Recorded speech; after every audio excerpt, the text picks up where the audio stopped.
गरुड़ पुराण में एक अद्भुत वाक्य आता है, यथा कर्म तथा भवति, यथा श्रुति तथा फलम। अर्थात जैसा कर्म होगा वैसा ही जन्म होगा और वैसा ही फल मिलेगा।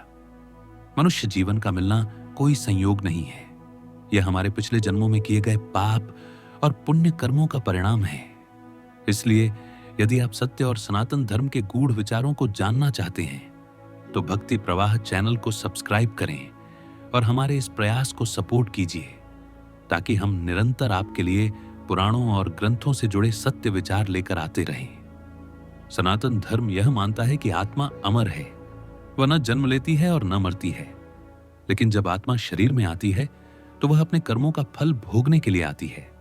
यही कारण है कि किसी को सुख मिलता है और किसी को दुख। श्रीमद् भगवद गीता अध्याय 2 श्लोक 13 में भगवान श्री कृष्ण कहते हैं, देहिनोऽस्मिन्यथा देहे कौमारम यौवनम जरा। अर्थात आत्मा निरंतर यात्रा करती है, शरीर बदलते रहते हैं, लेकिन आत्मा शाश्वत है। इसलिए यह जीवन केवल एक संयोग नहीं है, बल्कि हमारे पिछले जन्मों के कर्मों का परिणाम है। पाप और पुनर्जन्म। गरुड़ पुराण पाप और पुनर्जन्म का अत्यंत स्पष्ट वर्णन करता है। जिसने अधर्म किया वह नरक में जाता है और यातना पाता है। जिसने पाप किया परंतु भक्ति नहीं की, वह पुनः मानव या किसी नीच योनि में जन्म लेता है। जिसने धर्म और भक्ति की वह मोक्ष की ओर बढ़ता है। मनुस्मृति में भी लिखा है, कर्मणा जायते जंतु कर्मणा एव वियुज्यते। अर्थात कर्म से ही जन्म होता है और कर्म से ही बंधन टूटता है। पापों का भुगतान क्यों? जब आत्मा पाप करती है तो वह रारणी बन जाती है। ईश्वर का विधान है कि हर कर्म का फल मिलेगा ही। यदि हमने किसी को पीड़ा दी है तो वही पीड़ा हमें किसी रूप में मिलती है। यदि हमने छल, कपट, चोरी या हिंसा की है तो उसका परिणाम हमें भुगतना पड़ता है। यदि हमने धर्म की अवहेलना की है तो पुनर्जन्म में दुख भोगना अनिवार्य है। महाभारत शांति पर्व में भी कहा गया है कि मनुष्य चाहे कितना ही बड़ा क्यों ना हो जाए, अपने कर्मों से भाग नहीं सकता। दुख का कारण हम अक्सर पूछते हैं, मैं इतना दुखी क्यों हूं? सनातन धर्म का उत्तर है, यह दुख आपके पिछले जन्मों के पापों का परिणाम है। गीता अध्याय 4 श्लोक 17 कहती है, कर्मणो ह्यपि बोद्धव्यम बोद्धव्यम च विकर्मणः। अर्थात हमें यह समझना चाहिए कि हर कर्म का फल है, चाहे वह शुभ हो या अशुभ। इसीलिए जीवन में जो कठिनाइयां आती हैं वे केवल ईश्वर की परीक्षा नहीं, बल्कि हमारे पिछले पापों का हिसाब है। पुनर्जन्म का शास्त्रीय आधार बृहदरण्यक उपनिषद कहता है, यथा कर्म यथा श्रुति। अर्थात जीव जैसा कर्म करता है उसे वैसा ही जीवन और फल प्राप्त होता है। भगवद गीता अध्याय 6 श्लोक 41-42 में श्री कृष्ण बताते हैं कि पुण्य आत्मा मनुष्य पुण्य लोक में जाकर पुनः श्रेष्ठ परिवारों में जन्म लेता है। गरुड़ पुराण में स्पष्ट उल्लेख है कि अधर्म करने वाला जीव निम्न योनि में जन्म पाता है। इन शास्त्रीय प्रमाणों से यह सत्य है कि मनुष्य का जीवन पिछले जन्मों के पाप पुण्य का परिणाम है। जीवन का उद्देश्य यदि यह जीवन पापों का भुगतान है तो इसका अर्थ केवल दंड नहीं है, यह जीवन एक अवसर भी है प्रायश्चित्त करने का, ईश्वर भक्ति से पापों को क्षीण करने का, सेवा और धर्म के माध्यम से आत्मा को शुद्ध करने का। भागवत पुराण कहता है, केवलम भक्ति योगेन पापानाम नाशम भवति। अर्थात केवल भक्ति से ही पापों का नाश हो सकता है। उदाहरण से समझें, मान लीजिए किसी व्यक्ति ने पिछले जन्म में चोरी की थी। इस जन्म में वह गरीब पैदा हुआ और जीवन भर अभाव झेला। दूसरा व्यक्ति जिसने धर्म किया वह समृद्ध और सुखी जीवन पाता है। यह संयोग नहीं, बल्कि पाप और पुण्य का सीधा परिणाम है। जीवन केवल एक यात्रा है जिसमें हम अपने पिछले जन्मों के पापों का भुगतान करते हैं। जो आज दुख है वह कल किसी अधर्म का फल है। परंतु यह जीवन हमें केवल भुगतने के लिए नहीं, बल्कि सुधारने और मोक्ष पाने के लिए मिला है। मनुस्मृति में कहा गया है, पापानां प्रायश्चित्तानि तानि शुद्धये प्रकीर्तितानि। अर्थात पापों के शमन और आत्मा की शुद्धि के लिए प्रायश्चित्त और तप ही सर्वोत्तम मार्ग बताए गए हैं।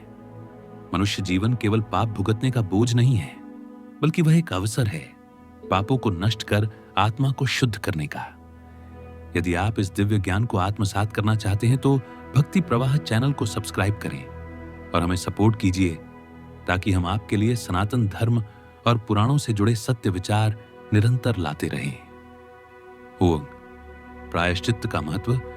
गरुड़ पुराण के अनुसार मनुष्य चाहे कितना भी पापी क्यों ना हो, यदि वह सच्चे मन से प्रायश्चित्त करता है तो उसके पाप क्षीण हो जाते हैं।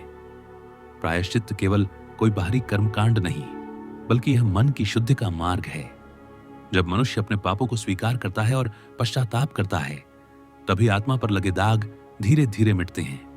महाभारत में कहा गया है, पश्चातापो हे पुरुषम पापात प्रच्यावयत्युत, अर्थात पश्चाताप ही मनुष्य को पाप से दूर कर सकता है। 2. तपस्या का मार्ग। सनातन धर्म में तपस्या का विशेष महत्व है।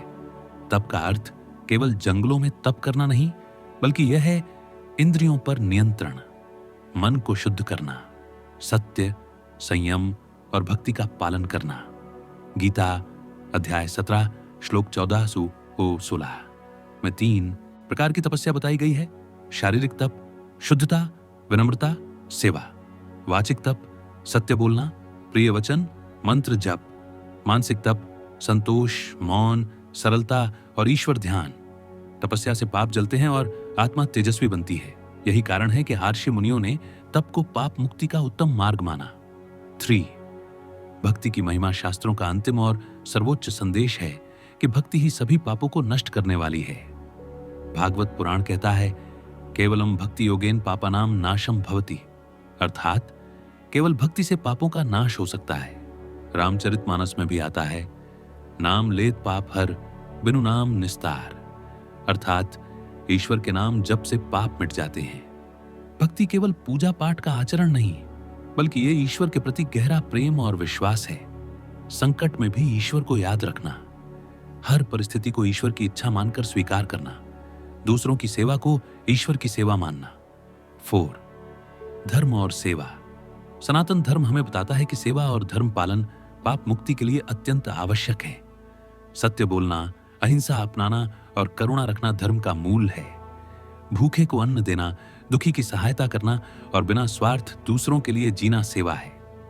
महाभारत अनुशासन पर्व में भी कहा गया है, धर्मो रक्षति रक्षिता, अर्थात जो धर्म की रक्षा करता है, धर्म उसकी रक्षा करता है। धर्म और सेवा के अभ्यास से मनुष्य के पाप धीरे धीरे कटते जाते हैं और आत्मा शुद्ध होती है। 5. पाप मुक्ति की 3 सीढ़ियां। सनातन धर्म पाप से मुक्ति के लिए 3 सीढ़ियां बताता है। स्वीकार, एक्सेप्ट, अपने पापों को पहचानना और उन्हें स्वीकार करना। पश्चाताप, रिपेंट, अपने कर्मों के लिए खेद करना और सुधार का संकल्प लेना। साधना, प्रैक्टिस, भक्ति, तपस्या और धर्म पालन से आत्मा को शुद्ध करना। 6. शास्त्रीय उदाहरण। अजामिल की कथा। भागवत पुराण। अजामिल जीवन भर पापी रहा, पर मृत्यु के समय उसने अपने पुत्र का नाम पुकारा, नारायण। यह नाम सुनकर विष्णु दूत आ गए और उसका उद्धार हो गया। यह कथा दर्शाती है कि ईश्वर के नाम में इतनी शक्ति है कि वह सबसे बड़े पाप को भी क्षीण कर सकता है। वाल्मीकि ऋषि की कथा।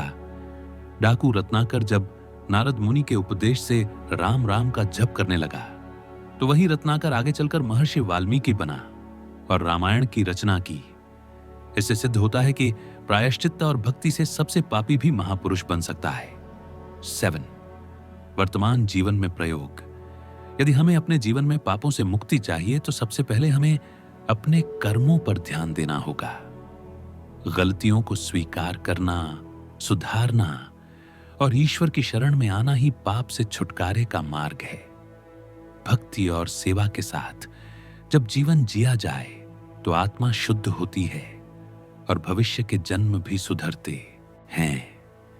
ऐसे ही सत्य विचारों और सनातन धर्म की गहराई को समझने के लिए भक्ति प्रवाह चैनल को सब्सक्राइब करें और हमें सपोर्ट कीजिए, ताकि हम आपको वेद, पुराण और ग्रंथों से जुड़े दिव्य विचार निरंतर उपलब्ध कराते रहें।